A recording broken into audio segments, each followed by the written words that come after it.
You are now watching Chopping It Up with Roger Cador and Perry White. It is Monday morning, and that means we are back for another episode of Chopping It Up with Coach Roger Cador and Perry White. Of course, I'm Perry White. He's Roger Cador, the man, the myth, the legend, and my man Garrett Edgerson, the producer extraordinaire, as you call the neurosurgeon. Isn't that right, Coach? The neurosurgeon. What's so special about the neurosurgeon? Well, he keeps everything going. I mean, without him, we don't have this show. That is true. Coach, man, how's everything doing? We didn't get a chance to do the show last week, but how's everything been? Been good, man. I've been having, I was out of the country last week, so, traveling a little, taking care of some business, and, everything is really going good, Perry. I should be still the next 3 or 4 weeks. I'm not doing anything with MLB, so we're on the downslide right now. So we'll see what's going on. I ask you this question because now we're at that time of the year, many colleges across the country, schools, whatever the case may be, K all the way through the highest level of institutions of learning. But when you begin to start school, right, you're a former coach. What does a coach do to get his players prepared just to get acclimated, especially those freshmen, to college life? I think you're going to be talking with Chris in the second half of the show. Mm-hmm. That would really be a good question to ask him, since he's involved in it now and dealing with today's generation of young people. Would you agree? Mm-hmm. I think it would be more appropriate that Chris could probably give you his opinion on that. I think that would be better, because I've been retired 7 years, and in 7 years the kids have changed. Yeah. And it's a new one. So let Chris elaborate on that. But I'm gonna ask you in terms of when you were coaching. Yeah, okay. And during your time, because you had big ball, you had superstars around, and just, what did you have to do to get those guys prepared and ready? Because you often talk about how you had to go to this city, this place, that place, and bring people to Louisiana, and Louisiana was a culture shock for a lot of them. It was a new place. Mm-hmm. Well, it was something about how the system we had, I hate to use the word force kids to fit in and oblige and do what was necessary to be a good team. But I'm going to put it this way. They had a value system that wanted them to be a part of something special. Mm-hmm. And that's what made the team environment work, is that people were willing to give up something of themselves for the benefit of the team. And I think that's what made it so special when I was coaching. And the thing is, when I brought kids in from different places, even from Mississippi and it was a culture shock to some kids. Mm-hmm. I could remember things that I had to teach some kids. There was a kid from Luxor, Louisiana, and ended up being a really good player. Got drafted in the 5th round by Cincinnati Reds. But he was so shy. He couldn't look you in the eye. He would look and talk with his head down. And I had a thing when I was talking with the team, you had to look at me. Mm-hmm. And the reason I did that, I said, this is an interview for a job. If you don't look me in the eye, you're not gonna get this job. Mm-hmm. So I said, we'll practice it. Boy, it was a battle with getting him to do it. But you know what? It paid big dividend, the investment that I did with him and getting him to do it. And the kids would encourage him. They would say, look at him, man. Coaches, look at him. Put your head up. So those are the kind of things. I think we created a situation where other players saw where they could be beneficial to their teammates to make them better. Because so many probably were accustomed being home as high schoolers, like many, of someone telling them, hey, you got to get up, go to school today. Yeah. Now you come to college, you got a lot of distractions on top of having to get up on your own and go to class. I had good assistant coaches. What they try to do is match guys with certain people. I never did that, but the assistant coaches did. Said, well, we need to put certain with this person. In case he won't get up, he'll wake him up. And we encourage guys to do that. Hey, if you know a guy's missing classes, wake him up. Talk to him. Or call the coaches so we can get him here. We're not here to fail. And I tell you, that's why our success rate was so high, is that we had players who they were empowered by this. You know what I'm saying? In a way, they were empowered that, man, I'm gonna help get Joe Blow up, man. He got to go to class. Is that part of what you consider building when you have a culture? Yeah, it's a culture. You know, if you get a bunch of great players and they don't care about their teammates, the odds are you're not gonna be successful. Because players police each other when the coach ain't around, you got me? And that's what we did so good. And I tell you what, as I think back after all of the years, I had some really good guys who did a great job at policing each other, making it work. So people can say all the winning we did and this and that. It wasn't me. A lot of that credit goes to the players because they bought into an idea that I had, something that I gave them, and it really worked. That's an interesting perspective because, you know, I think for a lot of people, they don't realize it's easy to be a fan, but not to understand student athlete, right? That these students outside of performing and whatever that sport may be for fans to then interact with them, that there's a life outside of that. There's just your average lifestyle of just being a person, a young person. Then it's your life of being a student. Then it's your life of being an athlete and having to balance all three because a lot of times those other two outside things away from being an athlete can ultimately affect performance. It does in some cases. That's why now with Major League Baseball, MLB, what we do is we're doing mental illness preparations, bringing people in to talk about mental illness, to get people acclimated to what's going to happen, what is happening out there, you got me? And it's happening at a young age. They're coming out of the households that way, you got me? And so it's all a part of, even though we didn't call it that, I remember though, years ago I brought in a man, Kevin Triple, and I brought him in as a psychiatrist to work with my players, to talk to them, because they would talk to him about things they would never talk to me about, you got me? And I brought in Mr. Triple, and he did such a good job of putting things in writing and getting an understanding of what was going on. And those was in the days when we were really, really, really good. We had high-profile players. During Mr. Triple time, we had 24 kids drafted. So we were drafting a lot of kids, so you needed somebody other than the coach giving them information, you got me? And he did a good job of doing that, but he wrote things down and he was able to give it to them.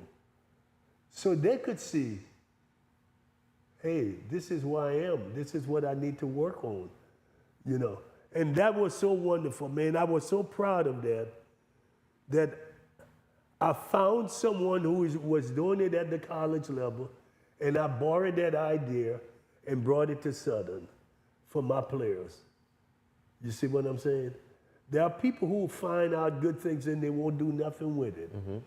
And I always remember my wife showed me in the Bible what Jesus said to the Pharisees and Sadducees. What good is it to have something of value and not share it with others?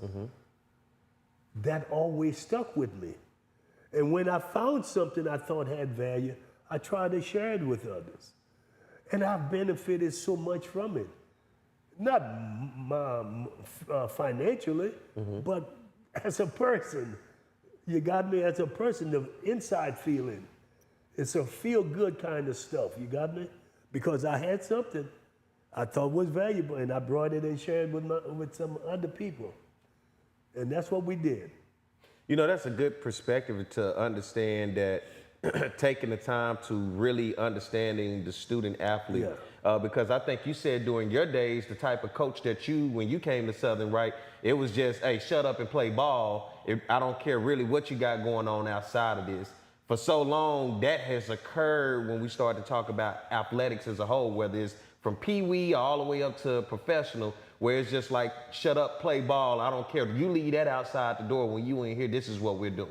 And I think, I knew it wasn't right, but I didn't have an answer. I didn't have no one to go talk to because I felt this is not right, And you know that you have that feeling when you know something ain't right, but it's nothing you could do. It's like an intuition. Yeah.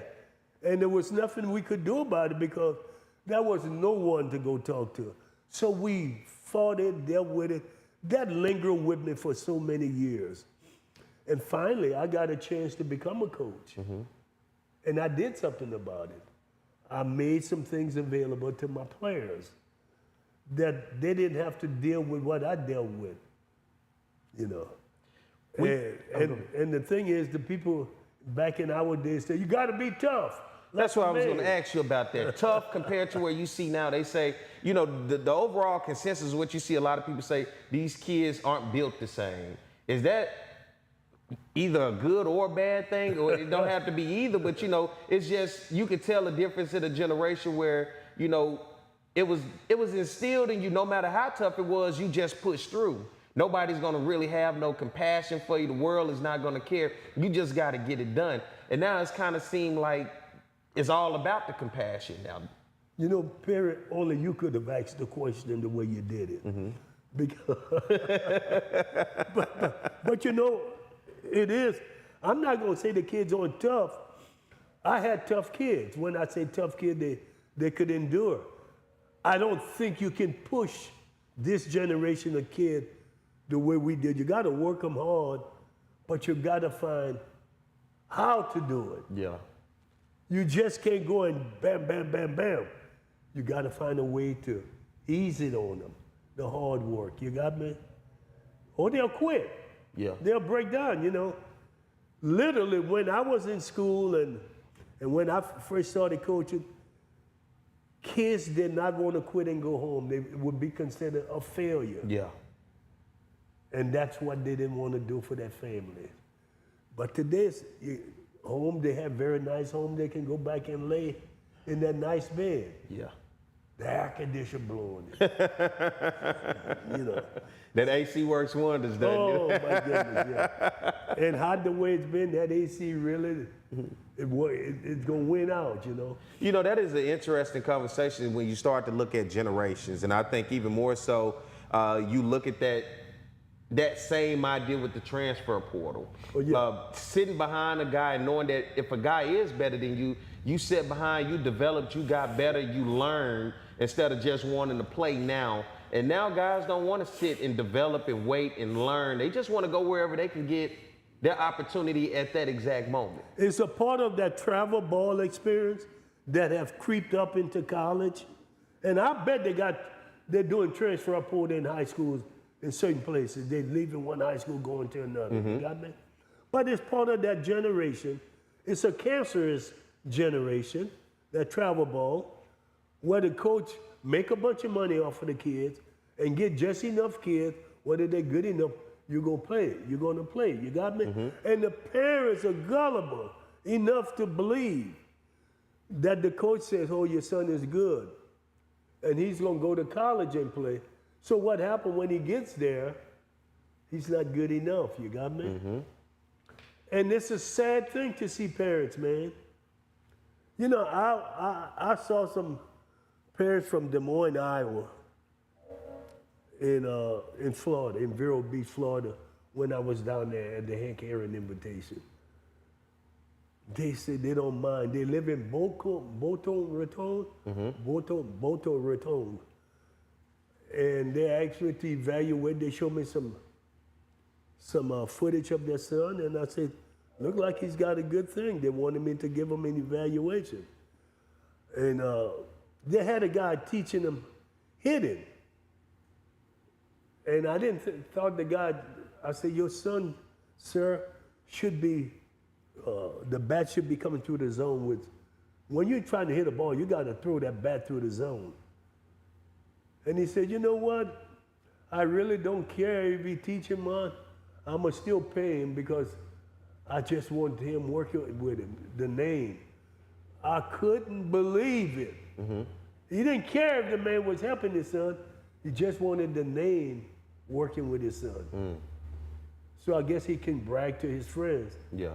I got Perry White working with my son. He's a great hitting coach. Mm-hmm. That's why he got fired as a hitting coach in the major league. I don't want to call his name out, but he got fired, you know? So you put, it sounds like you're saying this generation of parents are different. They are different. Mm-hmm. They're different in so many reasons. They feel guilty. It's a generation of parents who feel guilty. Why do they feel guilty? I'm curious to know. Well, remember, these are the ones that drop their kids off to daycare. They never parent their kids. They're never there for their kid when the kid need them the most. They're home 2 hours a night to go to bed. They don't fix a real meal that often for the kid. You got me? The kid, they're never there when the kid got a question they want to ask. Mm-hmm. The kids got to ask someone else. Get someone else's opinion. You got me? So they feel guilty. They feel guilty that they hadn't been a complete parent because of the situation they're in. That's part of living in the United States, is that the cost of living and to try and own a home is very difficult. You know, I read something that by 2030, by 2030, it's going to be impossible for someone like you to buy a home. And they are so right. How are you going to be able to afford a home?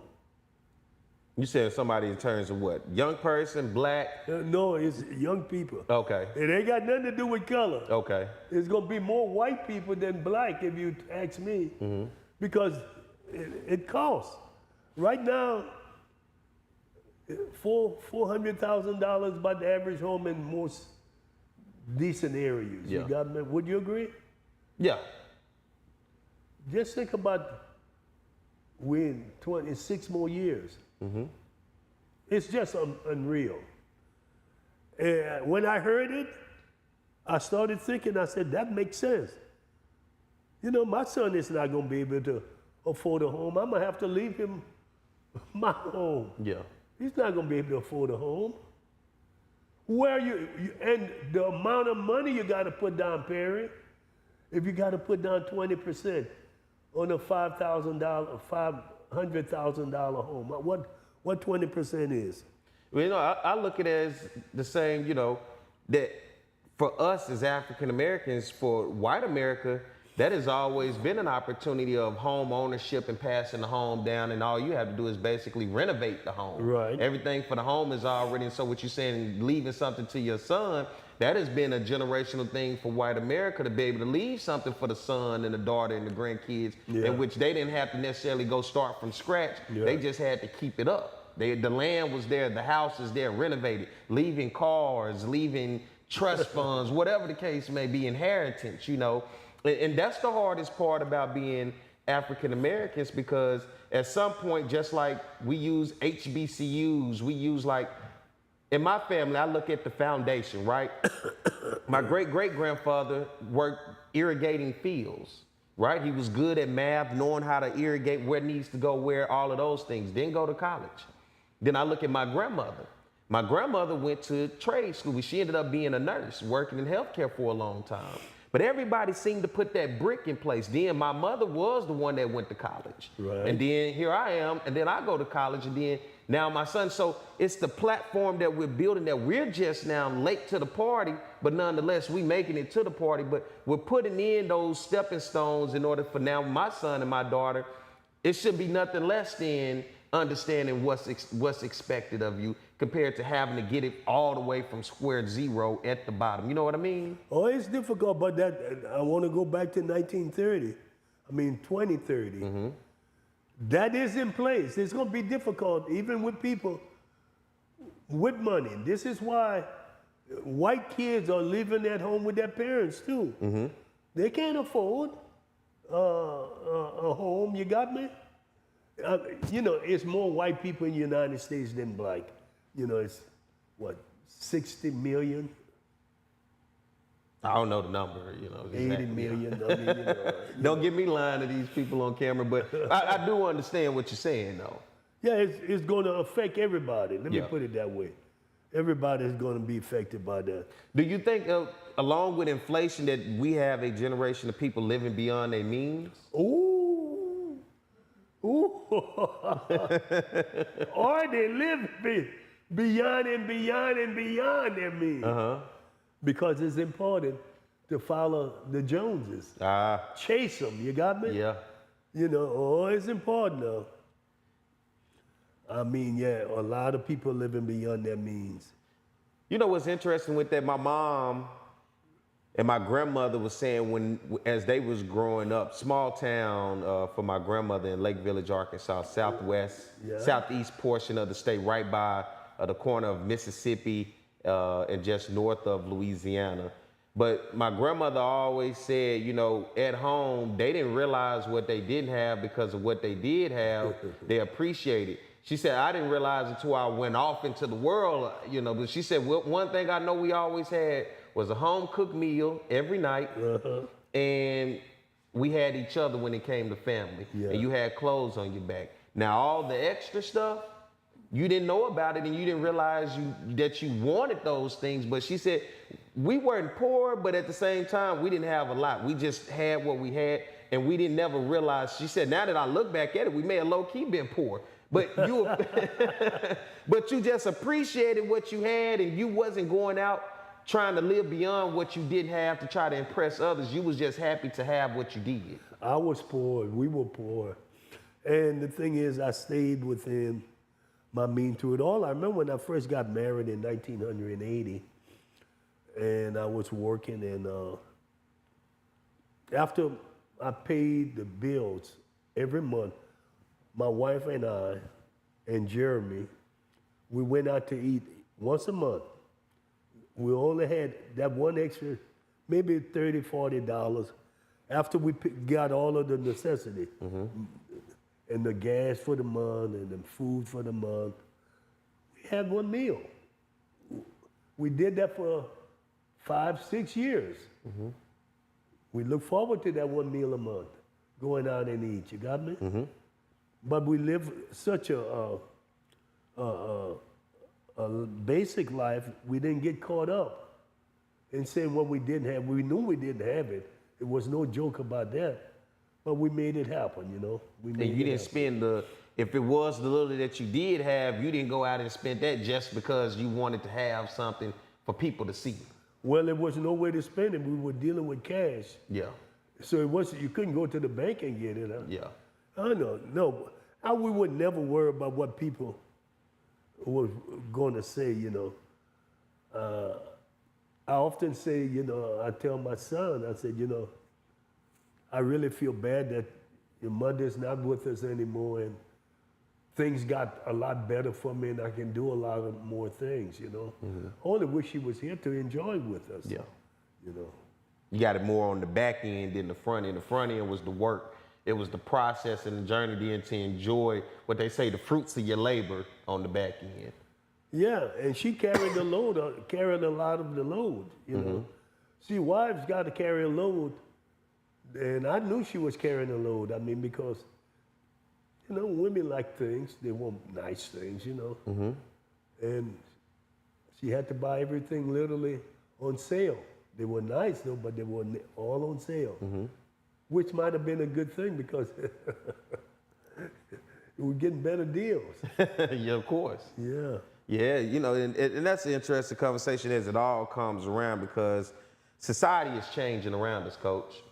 And as society continues to change, it's all about how do you evolve, whether it's coaching, student athletes, just life, living, especially for young people. When I look at society for them, I have a son and a daughter, and I realize how much the phone is an integral part of their life now.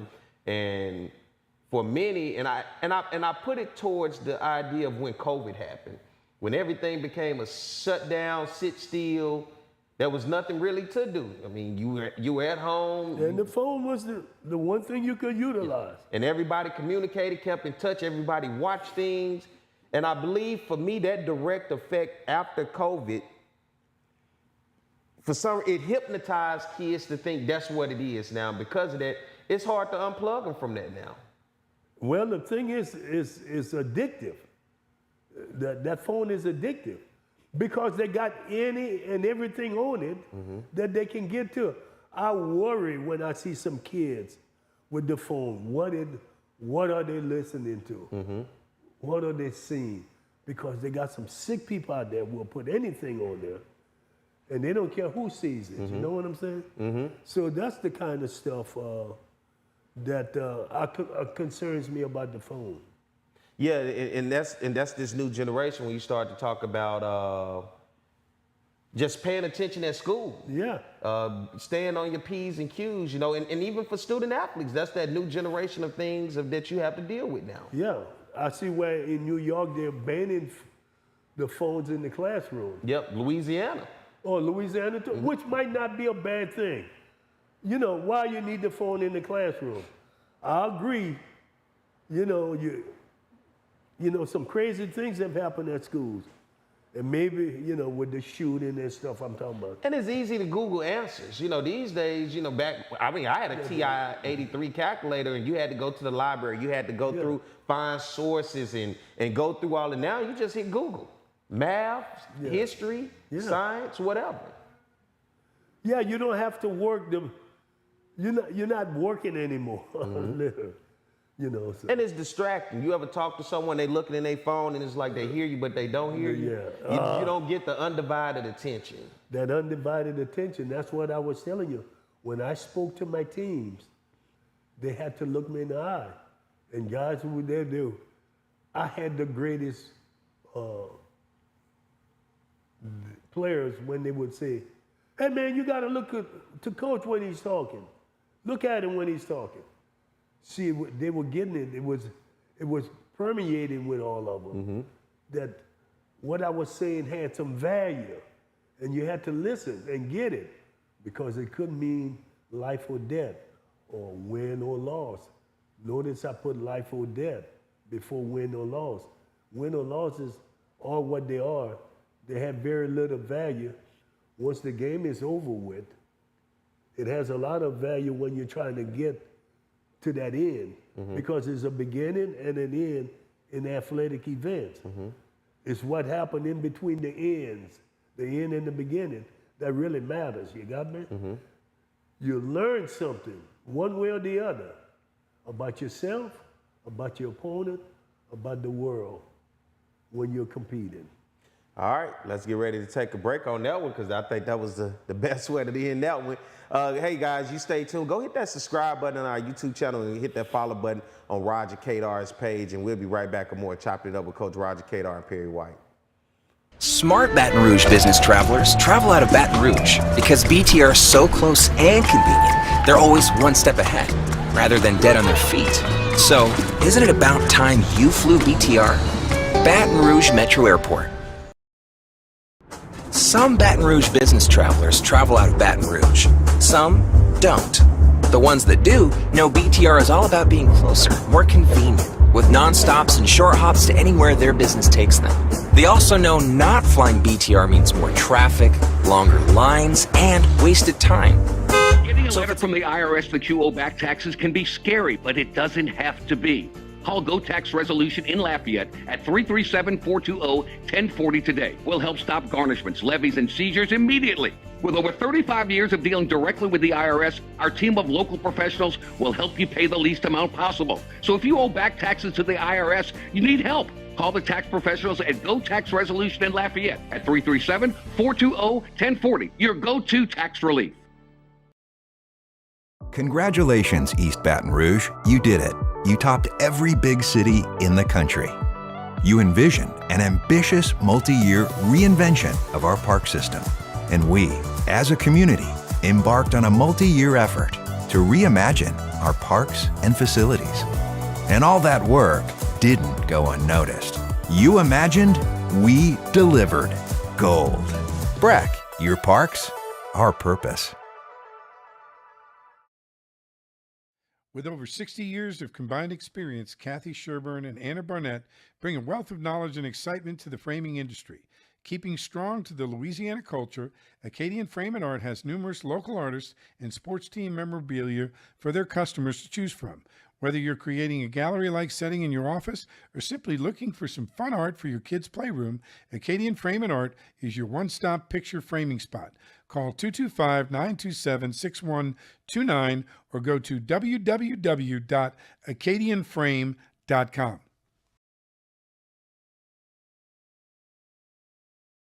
Smart Baton Rouge business travelers travel out of Baton Rouge because BTR is so close and convenient, they're always one step ahead, rather than dead on their feet. So, isn't it about time you flew BTR? Baton Rouge Metro Airport. Some Baton Rouge business travelers travel out of Baton Rouge. Some don't.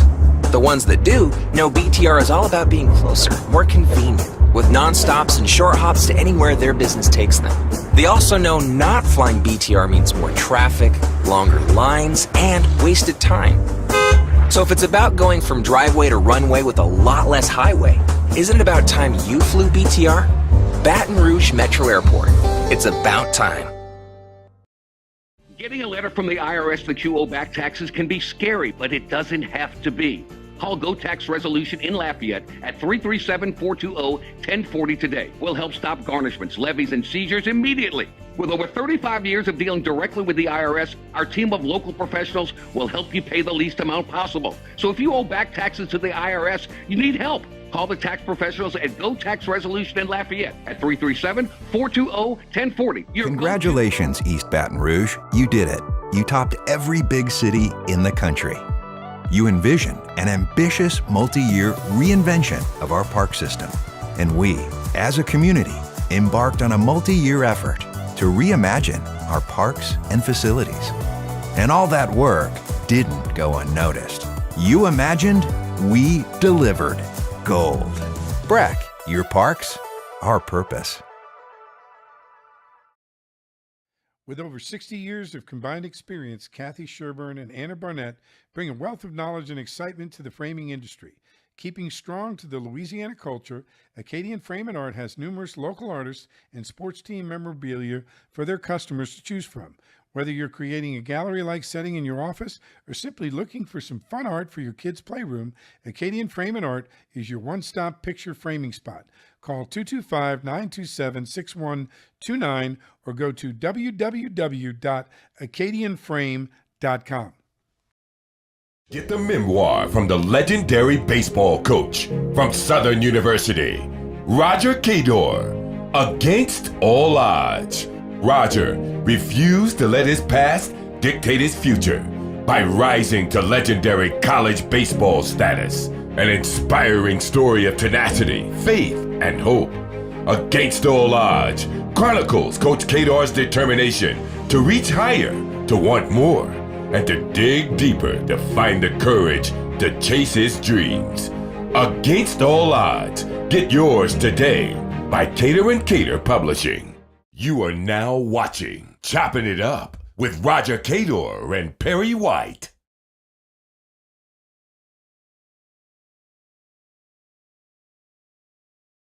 All right, we're back with more Chopping It Up with Coach Roger Cador and Perry White. Of course, you see we have changed, and now Coach Chris Crenshaw, Southern University head baseball coach, you have taken over the program, and it's good to have you here, man, in the Roger Cador Field House, man, the house that Roger Cador built, this field behind us. And for you, former player under Coach Cador, and what was that like being a player under him? We had our ups and our downs.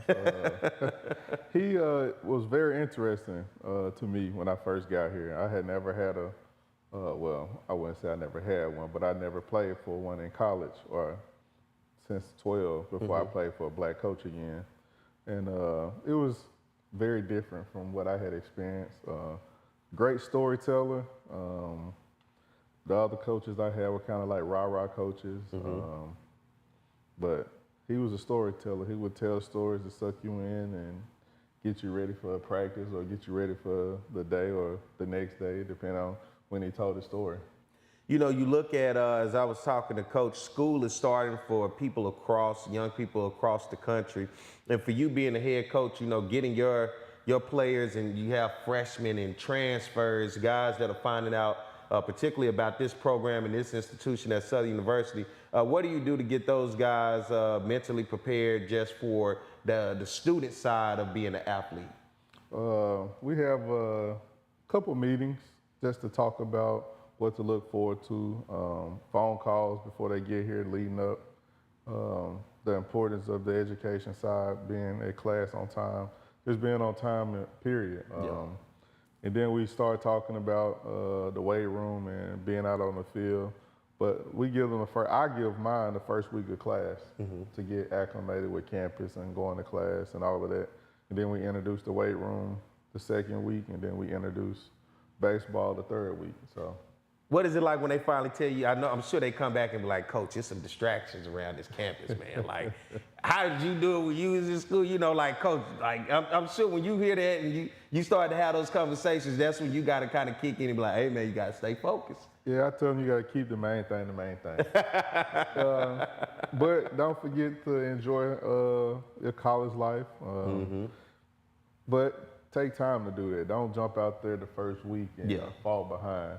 Like, make sure you get your classroom figured out. Then the second week, like I said, start venturing out, trying to hang out a little bit. The third week, try to see if you can do it. But if you can't do it, just focus on school and baseball. Like I said, keep the main thing the main thing. For people out there watching, former student athlete, and how hard is it to balance life? Because I was talking to Coach, you know, fans, right, watch wins, losses, they watch games.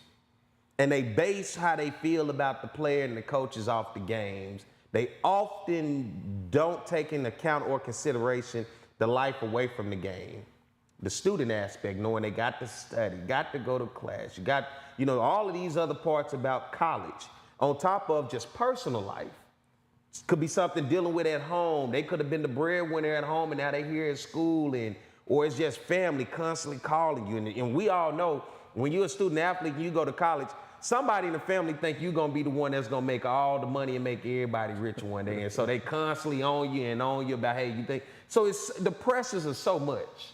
You know, what is that like to have to be able to balance students of today, especially with the mental health is just blown up in terms of having to make sure that we take the time and accommodate what people are dealing with?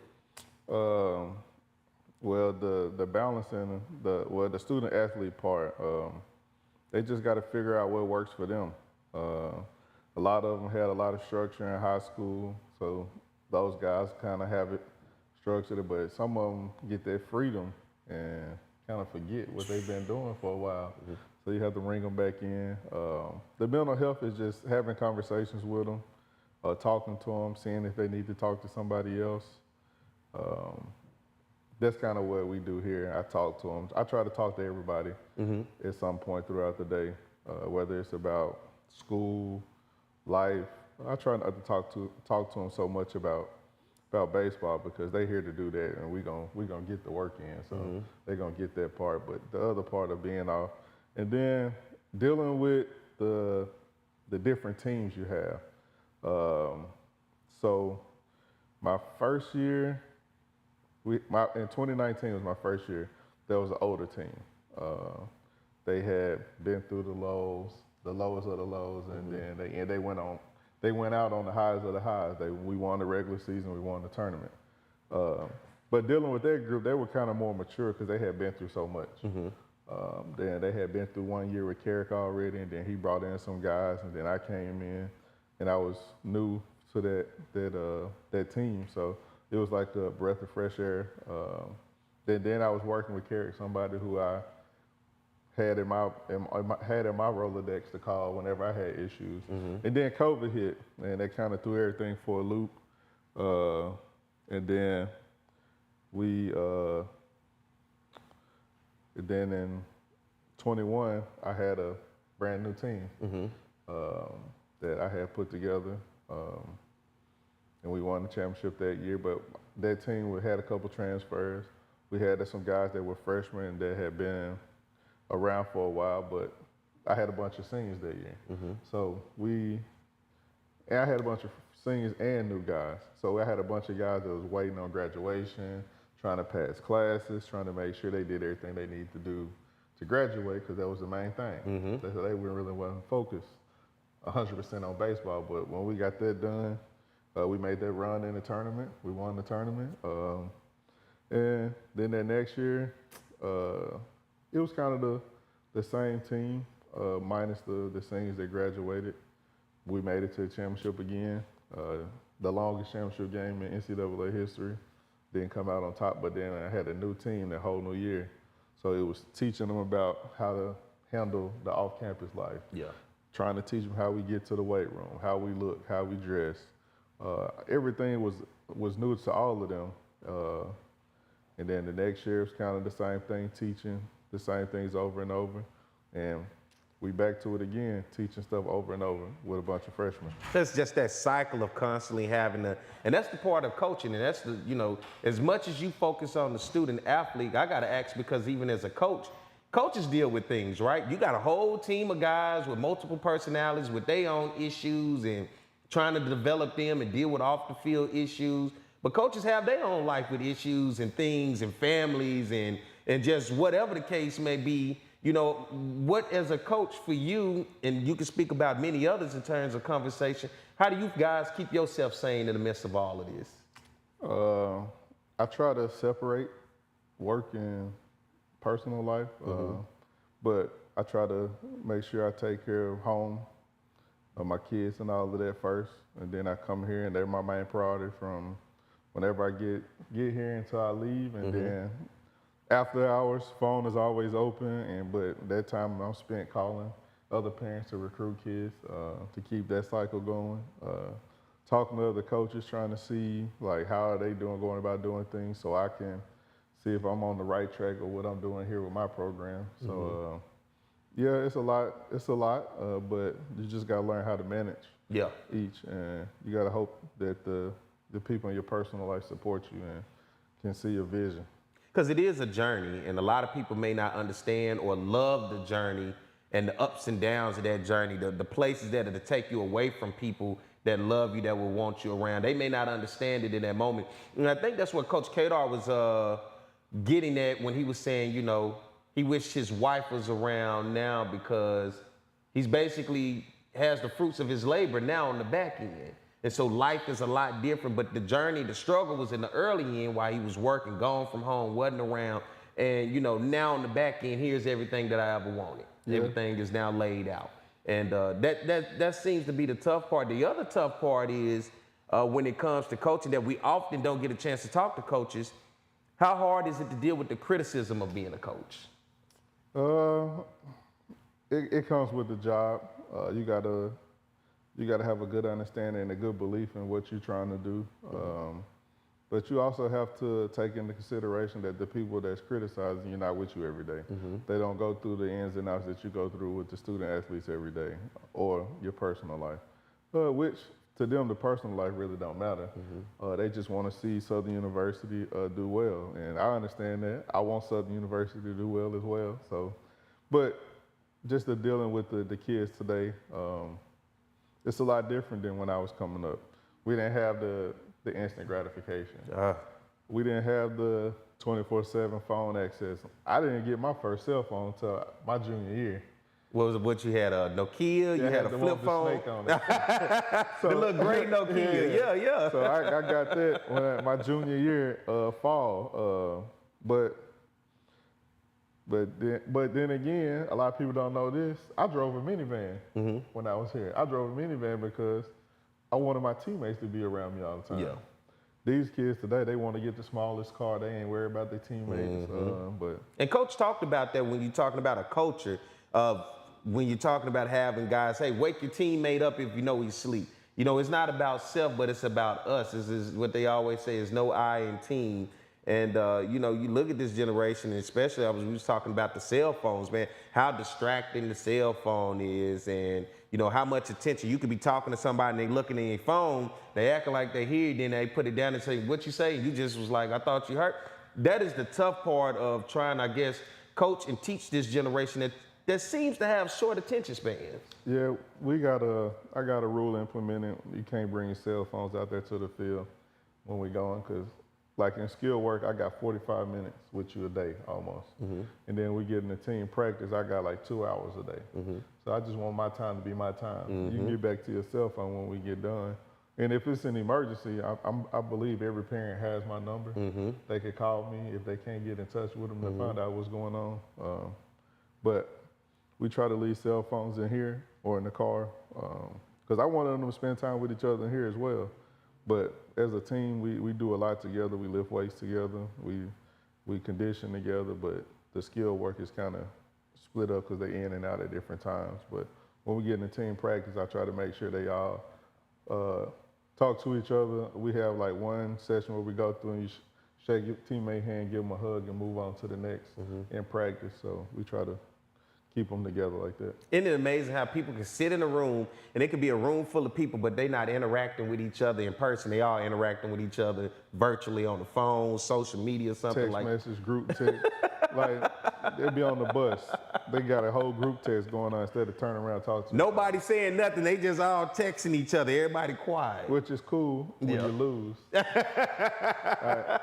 seems like they forget that part. Like when we, on the bus ride back, we lose. They all of a sudden they want to start talking to each other. Nah, where was that before the game? The game over, we was on the wrong side. Y'all need to be quiet now and think about what just happened so we can get better for the next one. That's it. But it don't work like that. But I guess it turns into that awkward moment. It's like, all right, who's gonna break the awkwardness right now? But you know, and that's the different thing. New generation of kids, man. And with this new generation of kids, how have you been able to evolve as a coach, especially with the transfer portal? Understanding, like Coach said, and we were having this conversation. If somebody was better than you and you came in and you were the young guy, it used to be a respect to that, you know, I know this guy's good. I want to learn from this guy. I want to develop behind this guy. Then when it's your time, you really going to shine. Yeah. Now it's like, no, I want to play. And I'm not with all that. So I'll even go somewhere else on top of having a good athlete on your program, in your program, and they see the opportunity to go elsewhere. yeah, the transfer portal is it's a gift and a curse.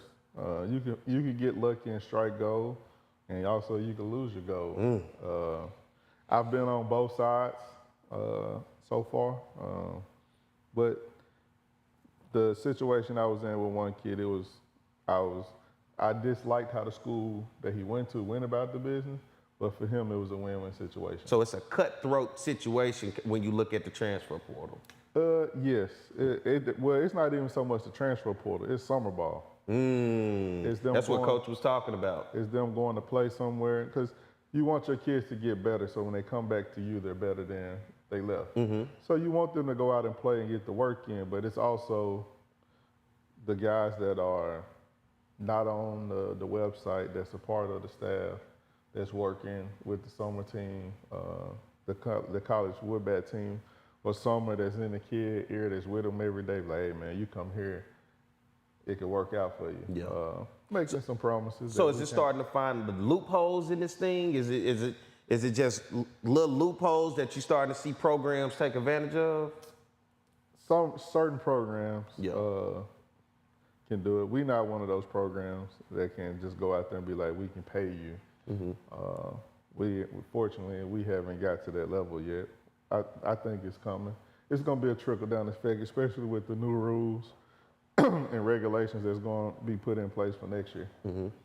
NIL, place like Southern University, around the SWAC, what does NIL look like for us?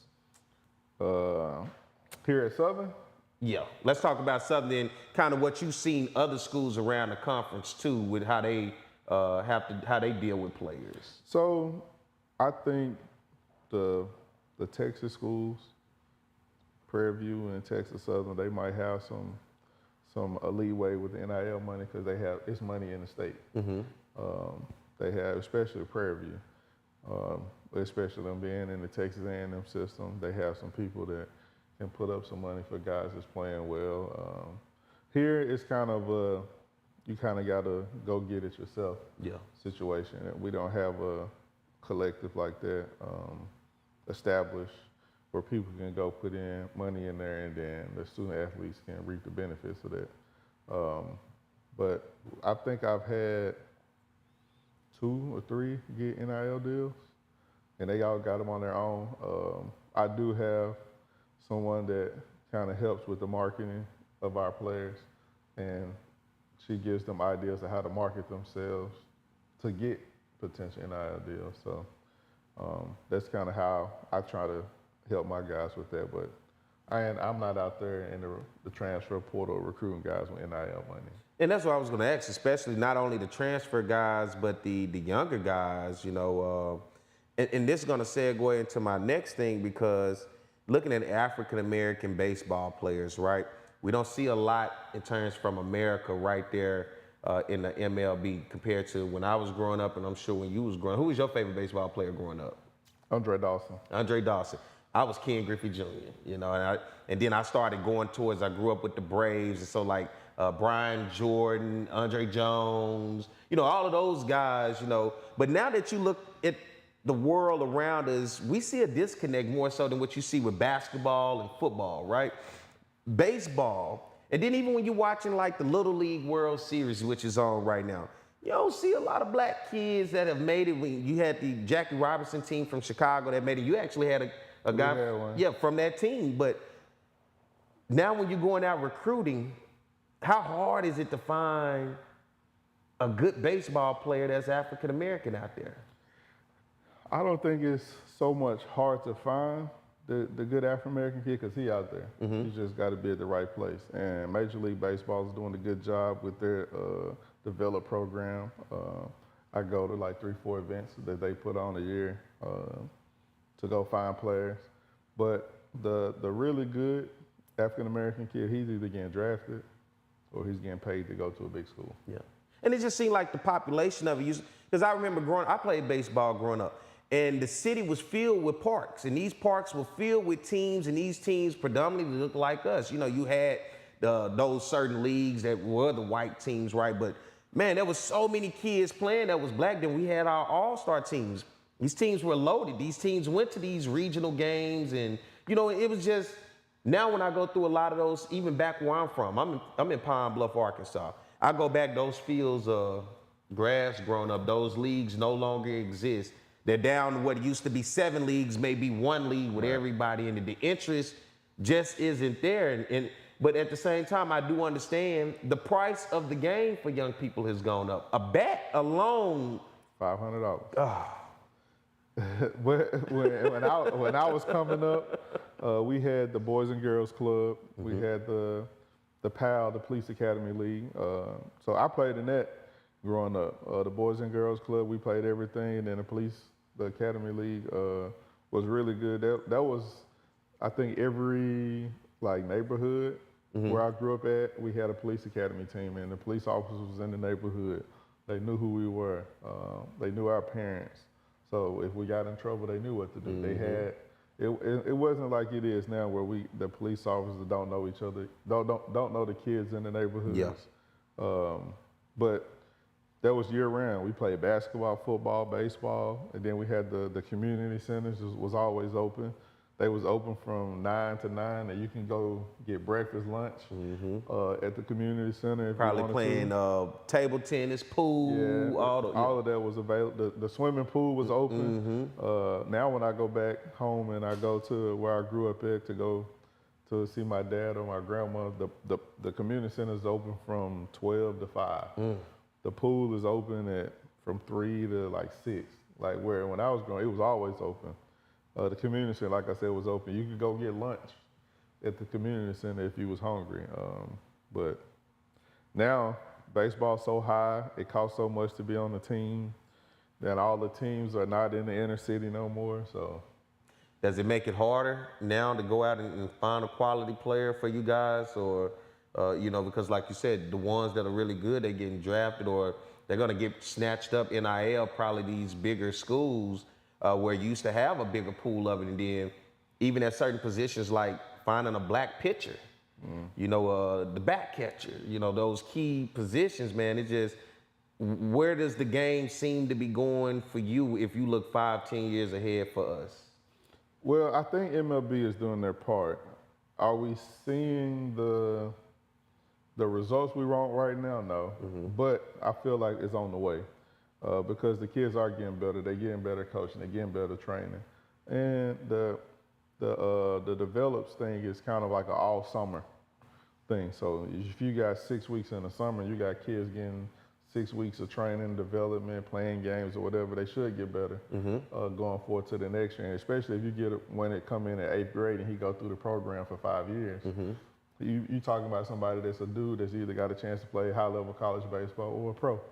And you know, because I went through Cal Ripken, Babe Ruth, and a lot of guys after Babe Ruth kind of transitioned and took it more towards football, basketball. They kind of left it alone, but baseball was big in the area where I was at, but it was like only the select few. But it was so many guys that I always knew who played the other sports. Like, bro, you were great at baseball, but they just decided to go play that other sport. What's the saying? Football made a lot of basketball players. That is true. Baseball made a lot of football players. Yeah, it did. Because Charles Barkley talked about it. He said he went to football practice one time and got hit. He told me, man, I ain't coming back. I'm going to play basketball. I was watching the Raw Room. They had, I can't think the little point guard name they played at North Carolina.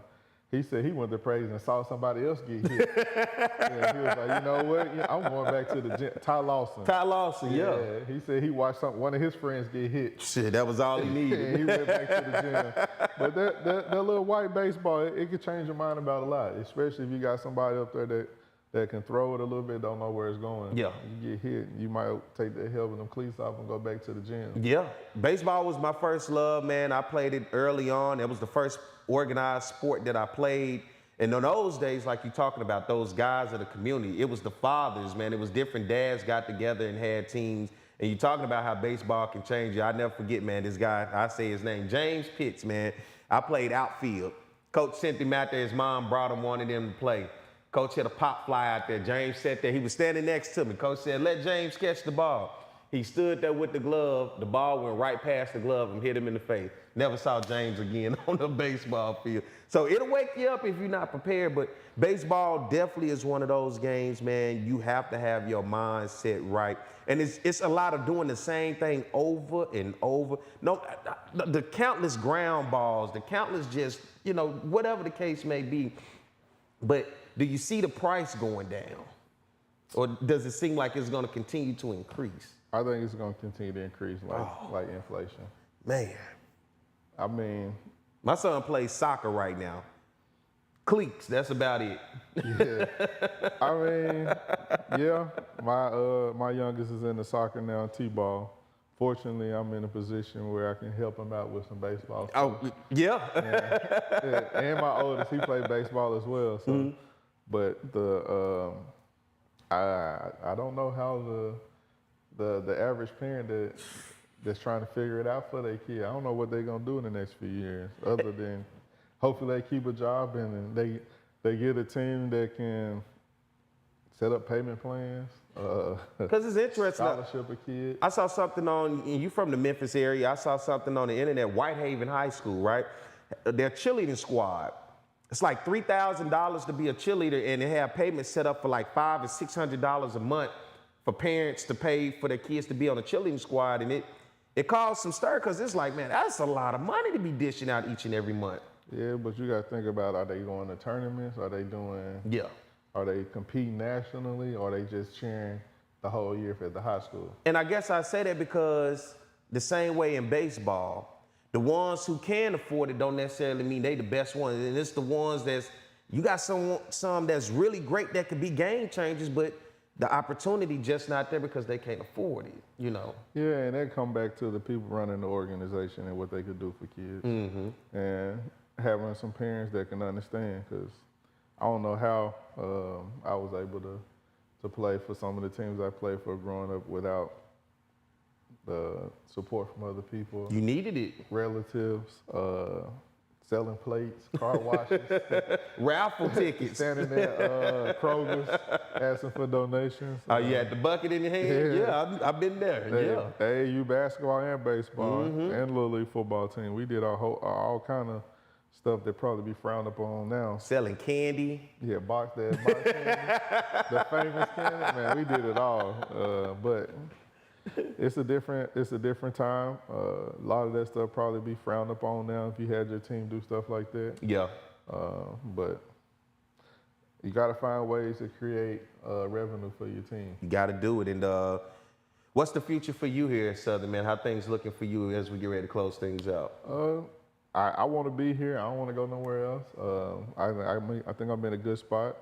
I would like to have some different outcomes and situations that I've been in, but it's baseball. I'm dealing with 18 to 22-year-olds. Just got to get them playing it right at the right time, and the rest take care of itself. The rest take care of itself, man. Coach Crenshaw, man, I appreciate you for joining me, filling in. Coach Cador had to get out of here, man, but it's been a good conversation as always, man, and wish you guys, you're just getting started with the school year, so you just now getting the ball rolling again, as they say, man. Wish you success on the upcoming season, man, and looking forward to what it's going to bring, man. I'm looking forward to a good year. I think we're going to have a pretty good team. We just got to, like I say, play good at the right time. Play good at the right time, man. I want to appreciate you guys for tuning in and checking us out again today. We'll be back next week on Tuesday, actually, not Monday. So on Tuesday, go hit that subscribe button on our YouTube channel or Chopping It Up with Coach Roger Cador and Perry White. And you can also follow Coach Cador if you're watching this on our Facebook Live on his own personal page at Roger Cador. Thank you guys for tuning in. We'll see you guys next week.